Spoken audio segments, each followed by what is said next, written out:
Welcome to Vocalic R Trainer. This is a resource you can use with your elementary age students during teletherapy to work on their vocalic R using a trick of putting that R in the middle of the word. So we have this little dog Spot who's going to be helping us, and the reason it is a dog theme is because we're going to use the word rough to help get the placement of the final position vocalic R. So what we're going to do is take a word from the word bank. So we have a picture of a scooter, and let's say our student is saying scooter.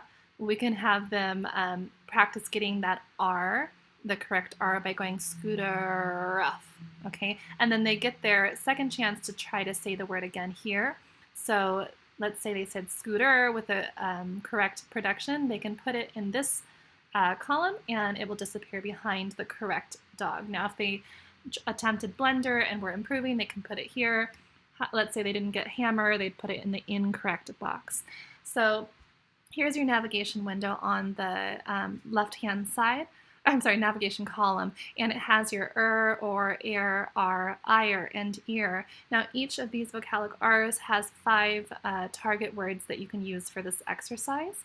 And if you want to get back to the beginning, you simply select the Play, Learn, Talk logo at the beginning.